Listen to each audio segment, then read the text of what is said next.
Okay, so this is section 2 of chapter 1 in probation and parole.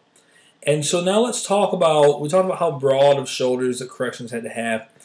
And just remember that the entry into the criminal justice program, we talked about the three components, the three components of the criminal justice system. To even get entry into that, you have to first commit a crime, okay? Now, with that said, there's a little bit of disagreement with that because, well, what's the first part of the criminal justice system? Law enforcement involvement.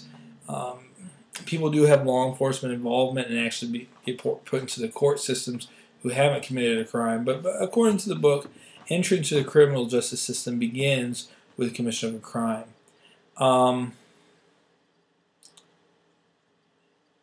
Understand what a parolee is.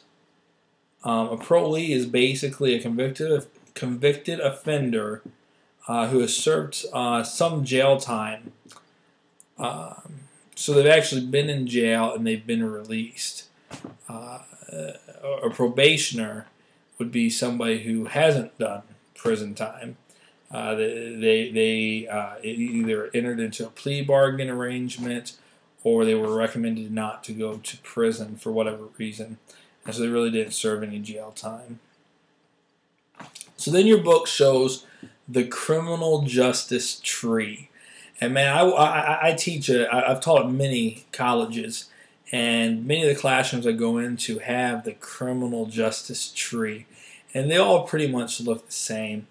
With this one, I will mention something at the bottom of the criminal justice tree that I believe is missing in that tree, and that is the appeals process, because it really goes through court and then jail, then release, court then prison, then a release or whatever, or probation. But really in between there is a whole nother aspect, which is the appeals process, where it might get kicked back down, they might get resentenced, whatever. So you got to remember that. But also, look at the separation of the juvenile justice system. And that is a very, very important thing. The juvenile justice system is very unique. And there's all kinds of reasons for that.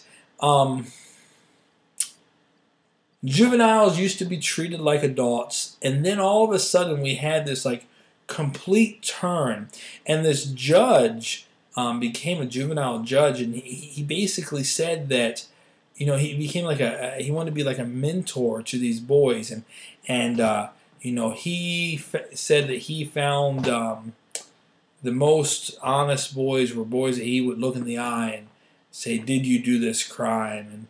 And he kind of mentored them and that kind of thing. And so he became a very famous judge, and people started to follow his lead and say, wait a minute, these are children, and we need to treat them differently. The problem was when this old judge would look at the boy in the eye and say, did you do this thing? The boy said, no, I didn't do it. And he believed them, and he released them. Well, then all of a sudden we had all kinds of problems. But society did recognize that, wait a minute, the juvenile justice system, there's some issues, and we need to address that they need to be treated differently. So the juvenile system is very unique, and it's very unique per location. Now let me give you a good example of that. I once worked at, my first jurisdiction that I worked in, we had a juvenile jail, a multi-county juvenile detention facility, and we'd transport anybody there at moment's notice. We pick up a juvenile for smoking weed, taken to the juvenile detention center. We pick up a juvenile for what's called a statutory crime, or a crime that's only illegal because of their age, like drinking or smoking. We picked up a kid who was drunk, took him straight to jail, juvenile detention center. No questions asked. We pulled in, they took him, we pulled away, and that was that. We never thought twice about it. We filed charges, and they were seen before a judge that Monday or the next day.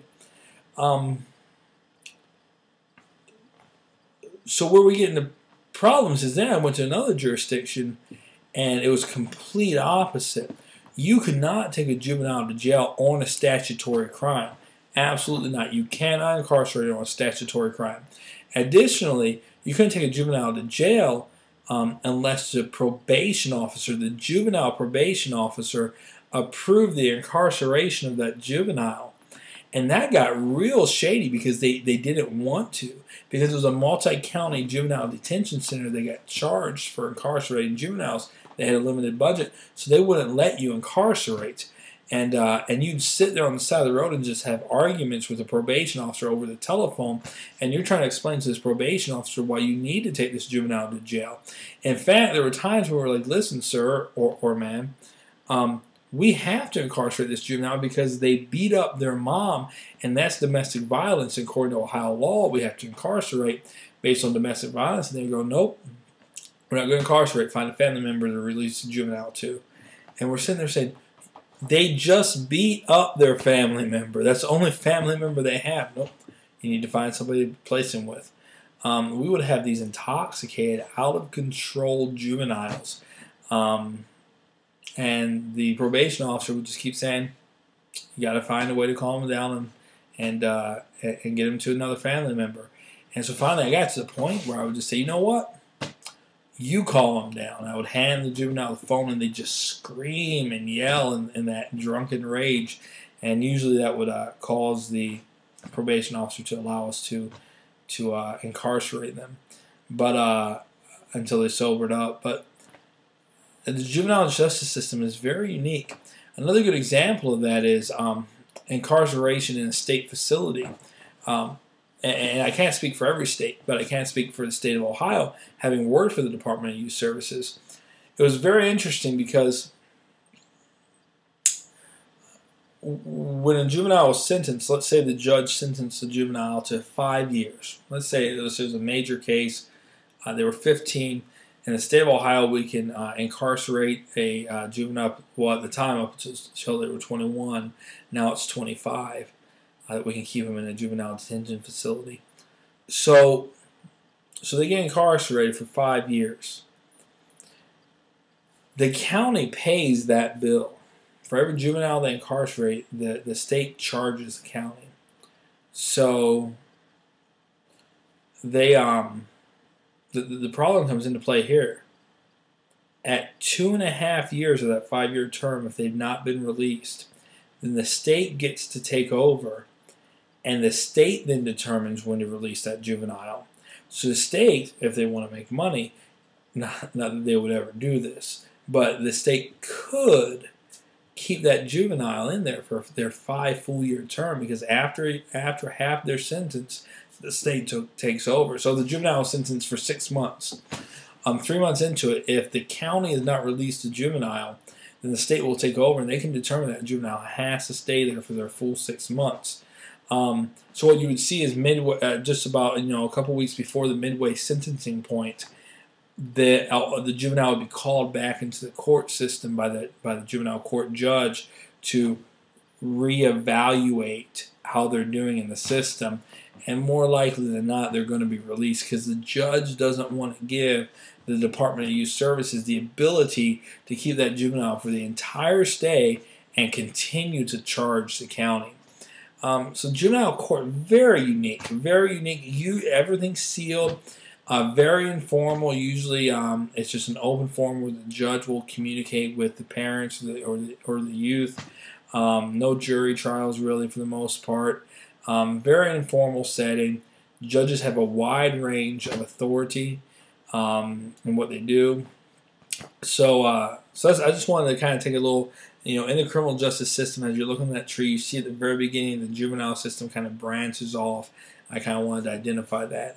I guess we didn't get through it all in 2 videos, so we'll do one more video to kind of wrap things up here. So this is part 2 of your probation and parole.